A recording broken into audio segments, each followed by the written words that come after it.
Asalaamu calaykum waraxmatullaahi wabarakaatuh. Waxaynu kaga hadli doonaa episode-kan yar ama fiidiyogan yare kooban dhibaatooyinka ama waxyaalaha keena daalka gaar ahaan dumarka, kuwa oo la sheego inay boqolkiiba 10 ay daal aad u badan ka hayo noloshooda.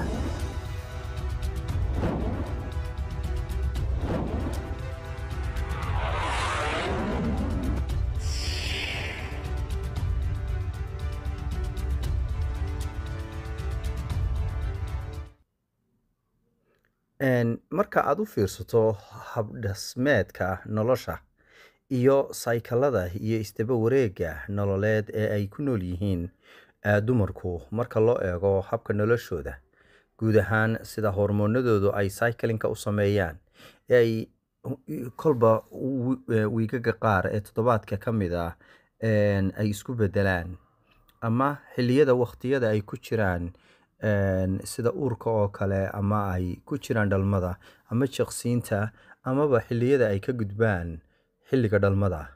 Waqtiyadaasi oo dhan marka la isku geeyo waxa ay keenaysaa xaaladahan aynu sheegi doono ee 10ka ah, kuwaasi oo ah kuwa ugu badan ee u keena daalka.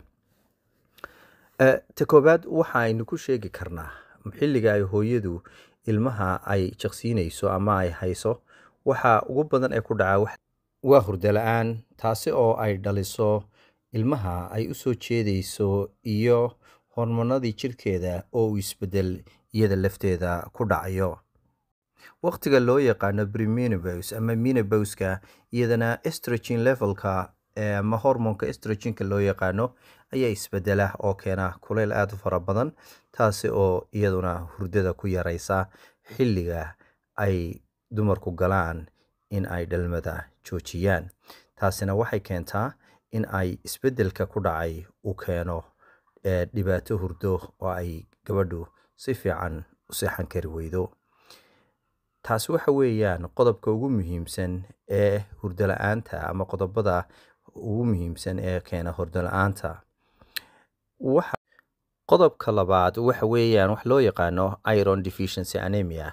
Waa dhiigga ama dhiig yaraanta waxaynu u naqaano waliba gaar ahaanta ay keento enerjigii iyo muruqyadii oo ay awood la'aan ku dhacday.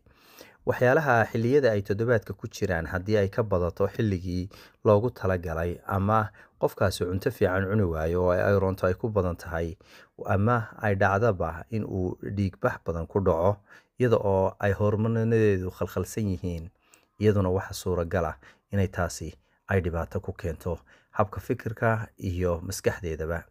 Waxa u muhiim ah inay cunto dhammaystiran qaadato, ay xilligaana ku dadaasho sidii ay ugu tegi lahayd dhakhtar haddii uu ka baxsan yahay ama uu ka badan yahay xilliyadii ay taqaanay sida 5 cisho, 6 cisho ama 7 cishoba. Taasina ay keenayso in la ogaado waxyaa keenay in ay isbedelaan irontii jirkeeda. Waxa kale oo iyadna iman kartaa oo ah midda saddexaad ee dhiigga testka lagu sameynayo laga ogaan karo iyadana wax loo yaqaano vitamin D deficiency ama inuu vitamin D-gu hooseeyo, kaasi oo saameyn kara enerjiga iyo awoodda ay ku dhaqaaqayso oo ah khaladaadka marka ay dadku galaan ama xaaladan ku jiraan ay galaan ee loo maleeyo inay dhibaato kala hayso iyadoo vitamin D-gu uu ka maqan yahay, taasina ay keento in ay ku dhacdo hurdo la'aan. Waxa kale oo iyadna jiri karta wax loo yaqaano restless leg syndrome oo ah iyadna in dadka qaar ay dhaqdhaqaaqa lugahooga aad u badan yahay, taasina ayna ogeyn inuu xanuunkaasi hayo laakiinse ay u baahan yihiin in la ogaado. Dadka qaar iyaga waxa ku dhaca wax loo yaqaano sleep apnea oo ah inuu qofku marka uu seexdo oxygen fiican ayna jirkiisa gelin. Taasi waxay keentaa in uu hurdada ka kaco, inuu aroortii soo tooso isagoo aad iyo aad u daalan, kadibna ay samayso arrinkaasi inuu daalkaasi maalintii oo dhan jirkiisa u saameeyo, qofkaasina noqdo maalinta oo dhan isaga oo daalan. Waxaa dhacaysa qodobada kale ee iyaguna keeni kara gaar ahaan dumarka ku badan waxaa ka mid ah thyroid problems wax loo yaqaano oo waxaa xanuunka loo yaqaano thyroidka isaguna wuxuu u baahan yahay in la jeegareeyo dumarka marka uu daalku ku badan yahay.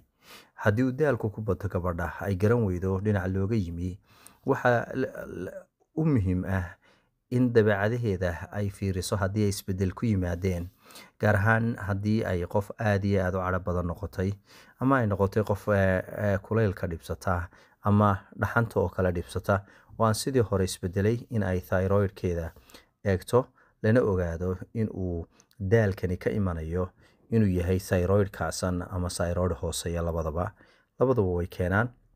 Taasina waa shay muhiim ah oo moodka lagu ogaan karo. Waxaa dhacaysa in hormone change wax loo yaqaano, oo iyadna ah qodobka shanaad ama lixaad ba noqon kara, oo ah isaguna ka hormonka fluctuationska ku dhacaya isbedelada sida estrogenka iyo progesterone-ka xilliga ay ku jiraan toddobaadka, ama xilliga ay uurka leeyihiin, ama xilliga quusashadaba. Haddaba marka thyroidka la eegayo, isagu waxaynu u naqaanaa, haddaan thyroidka garanaynin, waa qanjir yar oo ku yaala cunaheena, kaasi oo isbedbedela ama maamulaba jidhkeena hormoonada ka socda badankooga. Hadduu isaga khalkhal ku yimaado, wuxuu khalkhalinayaa dhammaan jidhkeena oo dhan. Haddaba waxaa la yidhaahdaa ilaa 70% ayuu dumarka ku dhacaa, halka uu 30% ragga kaga dhaco. Problemyadaasina ay yihiin kuwa hurdo la-aanta iyo daalka ku keena xilliyada lagu jiro xilliga dhalmada dumarku ay ku jiraan. Waxa kale oo iyadna iman kara wax loo yaqaano stress and anxiety. Qofkani hadday hayso ama wax werwer ama anxiety-ga ama stresska waxaynu u naqaano imika iska noqday xanuun caan ah, loona yaqaano, waa inuu dhakhtar u tago oo isagana bal arrinka kala fadhiisto si uu ogaado waxaan hayaa ma xanuuno kala mise waxa weeyaan stressun. Waxyaalahaasi thyroidka haddii iyadana la controli waayo, wuxuu sababayaa inuu khalkhal ku rido moodkii qofka oo dhan, oo wax loo yaqaano thyroid stimulating hormone, isaguna inuu keeno inuu u socdo xagga maskaxda, dabadeedna uu overlap wax la yidhaha sameeyo, ama uu circle-kii fiicnaa wanaajiyo. Madax xanuunada, daalada kale waxaa keeni karta poor diet. Qofku hadduu si fiican cunto u cuni waayo, ama uu cuntadiisii nutritionka qaabkii loogu talagalay jidhka ee Ilaahay ugu talagalay u qaadan waayo, iyaduna waxay noqonaysaa qodobka 7 ama 8aadba. Qodobka aynu kusoo labada qodob ee ugu dambeeyay aynu ku koobaynaa, iyaduna waxaa ka mid ah wax loo yaqaano low activity levels. Qofkani haddii isaguna socodkii iyo orodkii iyo energy-gii iyo shaqadii jidhka ee uu shaqaynayay waayo, jidhkiisu energy-giisii ayaa khalkhal ku dhacaya, hormoonadiisii buu khalkhal ku dhacayaa.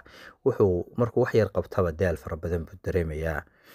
Waxa aynu ku gabagabayn doonaa, haddii uu qofkaasi dawooyinka qaar qaato, oo dawooyinkaasina ay yihiin qaar keenaya daalka nooca loo sheego aan dhakhtarkuna si fiican ugu sharxin, iyada lafteedu way keeni kartaa.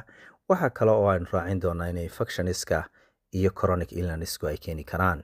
Asalaamu calaykum waraxmatullaahi wabarakaatuh.